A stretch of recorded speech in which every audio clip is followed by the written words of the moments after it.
Okay, settle down. We have really important things to do. I brought with me my collection of fish, and so we're going to go fishing. We're going to do this in... You can help, you know what I'm doing. We're going to do this in groups of 6, and we'll try to run 2 groups at a time. Deirdre will work over here. So these are these sorted in any special way? We would hope? By section, we hope? Okay. You'll find out whether or not they really are in a few minutes. Yeah, you can have those. What? Ah. Yeah. Well, actually not. I'd rather he doesn't come in if he's sick, and you just give it to me tomorrow or some other day. If he's sick, tell him it's accepted. You should write, I was the one who was sick, and stay home. And none of us will get his cold, and we'll all be happier. He's just been officially excused. Please don't come if you're sick. You can look at the lecture later, and you can email me. If you can email it as an attachment, that's fine. If he drops it in Deirdre's or my mailbox, that's fine, or she's, depending on just something reasonable. So I got 2 tables out. Here, let's get this out of the way. So we need one group of 6, and I volunteer 1, 2, 3, 4, 5, 6. Come on, you 6. Come on. Front and center group, come front and center. Try to get around this table, and you want to be more on Deirdre's side, because so everyone else can see what's going to happen. So I got 6 of you? Yeah. So you can all need to be next to the table. So I'm the one who needs to be out of the way. You got 6? 7? 6? Okay, you're next. You just stay down here. Stay down here. So come on around. Come on. No, yeah, go to the back of the class. Come all the way. All the way over there, so everyone can get onto the table. All right. No, you can come back that way. So what I'm going to do is I'm going to put down 6 of these fish.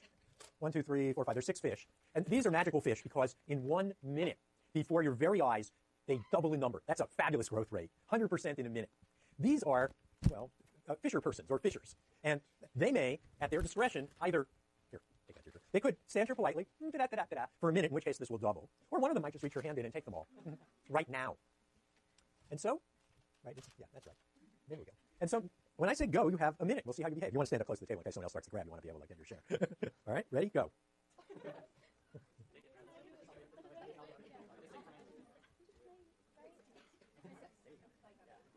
No. All right. You guys are doing really well here. Okay, I'm declaring minute 1 to be over. And the fish have bread. And now you may do what you will. You could... What? No, we're done here. You can either share them or whatever you do. And what? No, these fish have done there. They can only breed once. No, the whole class will get to come through. Okay, all right. So I have 250 of these things. Please, don't be shy. Take them away. All right, thank you. So this game was first done by a friend of mine at University of Minnesota. And one of Claudia's jobs as a faculty member was to find economic games and show them to high school teachers. And of course, when you do this with high school teachers, they do just what this group did. We can wait a minute. It's okay.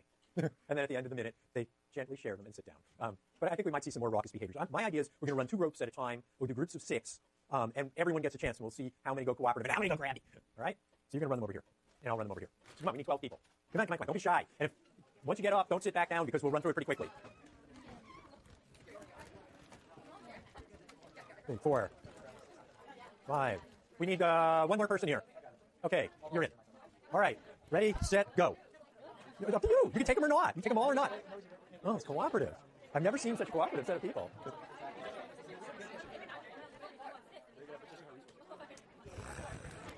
Okay, I'm convinced. You guys have good behavior. Take your candy and send me some more.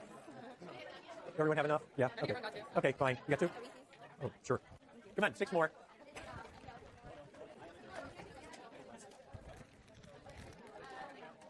Oh, one request. Take the wrappers home with you. Ready? If one of us grabs it, can the other still breed? Yes. Whatever left will breed. Whatever's taken away will not. And if you take them all, you'll get 6, and everyone else will get 0, which is optimal for you, except who knows what they'll do to you when you get back to your seat. All right, go.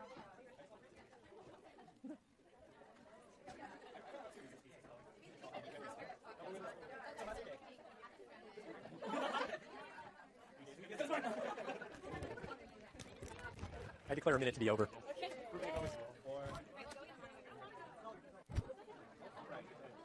You're not required to eat the candy. I'll feed it to other waifs if you don't want it. Then take it.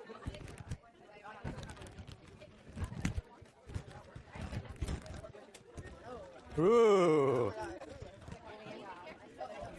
Okay, ready, set, go. Wait.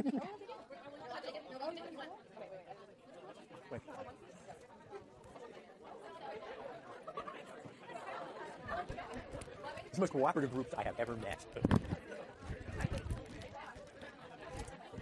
Okay, minute's declared to be up.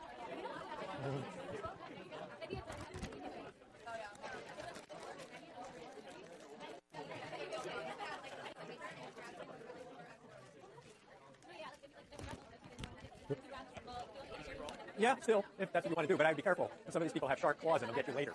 All right, ready, set, go.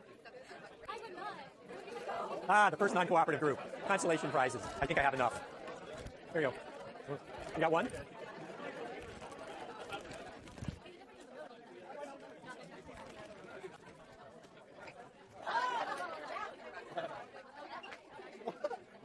All right, ready, set, go.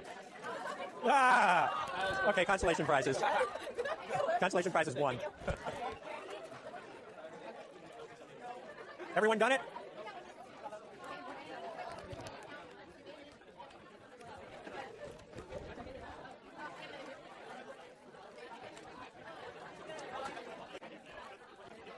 Got 6 of you? 1, 2, come on. 6 around the table. And then, let's go that way. Yeah. 1, 2, 3, 4, 5, 6, that's enough. Ready? Go.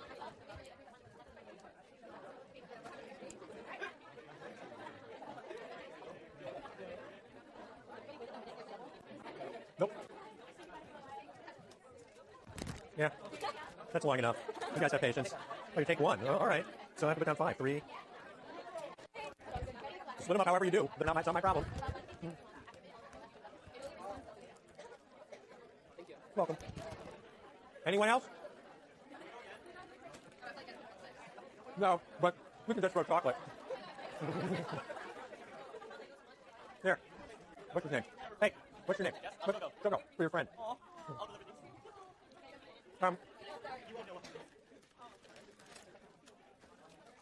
So the idea is I don't want to take these home. Yeah, exactly. And you can pass some of them back. Here, do me a favor, take them to the very back and feed the back. Come on, let's make them go away.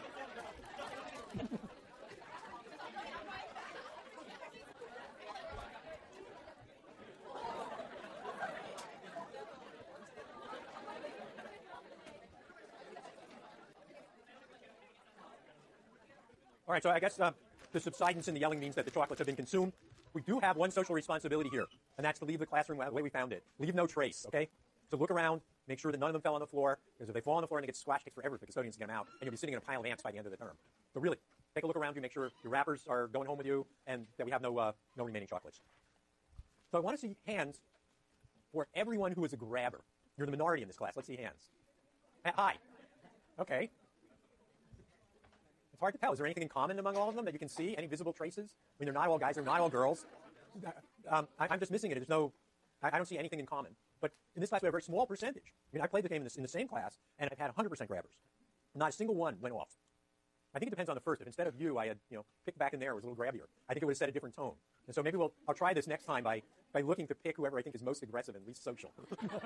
I just don't have a lot of evidence for that. I mean, I have pro-social evidence. People come up and share their cookies with me and do stuff like that. So I can pretty well guess, who's engaged and who's, who I'd like to actually know out of class. I just don't know where are the ones who are minimally social. That would have been me probably at your age. So I guess the point's made, right? You have a bunch of people, and they can take what they want now, or they can wait. They may well make a choice that's individually rational. Take all 6. Right? That's a dominant strategy. I get all 6 for myself. Whereas if I wait, I'm probably going to be forced to split, and I'm going to get 2. So, with those kind of odds, it's almost strange to see that people stay there and they don't do the grabbing. If you ask economists what would happen, and you'd ask when I first started doing stuff like this, I would say they all grab. Because I'd make myself a little chart and I'd say, okay, let's look at the payoffs. If I grab, then I get 6, and they don't get the grab, they get 0 because I'm faster than they are. That's playing grim. If I play helpful, and they play helpful, neither of us grabs, then we each get 2. But if I play helpful and they grab, I get 0. And if you look at that chart, 6 is bigger than every other number in the chart. It's I'm going to grab. So I once went down to Stanford Law School, and I played this game with a group of lawyers. I think there were only 6 of them. It's, natural resources law class, essentially an upper division class in the law school at Stanford. And the first time, this guy grabs him. And the rest of them say, we need to play this again and figure out how this will work. Now notice, you can play this thing several times and you have a small group. It's not truly open access. Open access is I put the chocolates on the table and you're all standing up and I say, anyone who takes them, they're theirs, otherwise they'll bleed, and I walk off and all 110 of you, right, can come at it. That's more like open access. Anyone can come and take. Actually, we created groups of 6, so we're coming closer to the idea of common property. A fixed number of people can come and take. Well, the law school group is a lot more like common property because they are going to be together in a lot of classes for probably 2 years. Right? So there are a lot of other things that can be going on in that group. There are a lot of other ways of getting people to be cooperative other than just what's on the table. So the idea of common property really is that if it's a fixed small group, first of all, you could just agree among yourselves. But secondly, you might have sanctions available. Well, the law school group solved their problem. They played it again, and the same guy grabbed them again. And he was like, yes, I'm going to show you. This is the way it's played. And they said, we want to play it a third time. this girl about this big is standing there, and they go to play the third time. She goes like this, perfectly hits him in the solar plexus. He goes over onto the floor, and they stand there and wait just as if nothing had happened.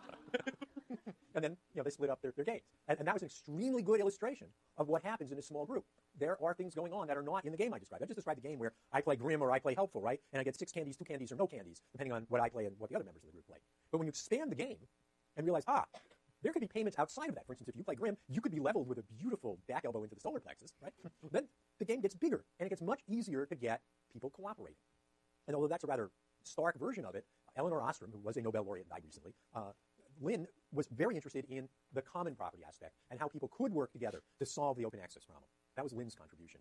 And she was a very positive person, so Lynn would not probably have really loved my example of the elbow in the solar plexus. She would have loved some other variety of social approbation or other enticements to behave outside of the game. Is this game ubiquitous? Oddly, I think the answer is yes. You're all interested in climate change? How many are interested in climate change? Okay, does it have that characteristic? Yeah? I'm going to go to a conference in Africa in I'll go to 2 this year. So I'll fly to Africa twice this year to talk about climate change. First, I want you to digest that for a few minutes. And then I want you to think about just an open access game. So I have decided to take some of the fossilized carbon and put it in the atmosphere for you. Have I not? And why? It's because anyone has access. The one way I think about it is anyone has access to the atmosphere. And if it's in their own personal little best interest, they might do it. So in some way, you could tell that as an open access story. You tend to tell it, same story, same facts. You tend to use the word externality and say, Peter's going to make a decision that's personally rational for Peter. He's going to fly to Africa and give his talk. But the problem with it is it has an external effect. By dropping the carbon in the atmosphere, it makes all the rest of us worse off. But I think you can tell that story either way. And so you could think of the atmosphere as an open access resource, and that wouldn't be at all a bad thing to do. It's just like the fish. The problem is if you leave it alone, it won't kill you in that case. And yet people will still grab now. Right? So I think you tell it either way. So we've sacrificed 2 bags of chocolates. And now we know what an open access resource feels like. It feels like the ones where somebody did the grabbing. That's what it feels like. You're standing there, and if only you left this alone, it would be better for all of us. But no, you stuck your hand in and you took now. And that's the fundamental feeling of open access. What else do I want to talk about? So I was talking about property rights in general. That's kind of an overview of property rights. And one of the possibilities is property rights are just not defined the way you'd like. So Ethiopia had a revolution, a civil war, and then ultimately a not so nice but not so terrible government. One of the things that happened was that the revolution redistributed land. There used to be families who had a lot and families who had very little. And the revolution simply took the land from them. It was actually a pretty kind revolution, as I know people who used to have the land and had it taken away, and they're all alive.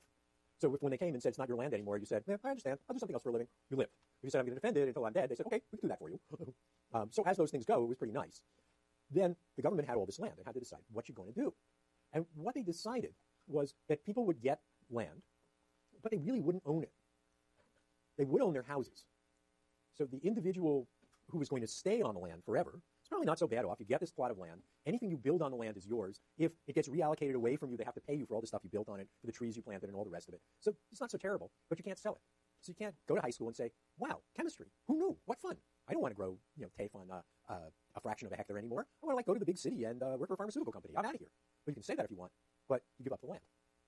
So you can't make the decision to do something else without losing this major asset you have. Second problem, you look at this land and you say, if we dug a borehole well here, and I know about borehole wells because I finished about grade 8, and that allows me to read, and that means I read everything I can get my hands on, and now I know that you can dig these relatively shallow wells, and I know that you can pre-irrigate beans with the well, and that'll make the season a couple of weeks longer, and will really pop the output of beans, because their season's just a little bit too short, particularly if it's dry. So I now know about these things, but I need some pieces and parts to make this borehole well work. Well, how will I get those? Well, if you're in the U.S., you'd borrow some money and get the parts and pay back your loan. How would you do this? Well, you'd have to pledge some kind of collateral. Suppose you have a system where your land can't be taken from you. Well, then exactly how do you get a loan? I mean, if things go wrong, how do I get paid back? And since I can't get paid back if things go wrong, why should I make you the loan? So when you stop there from being a market in land and make sure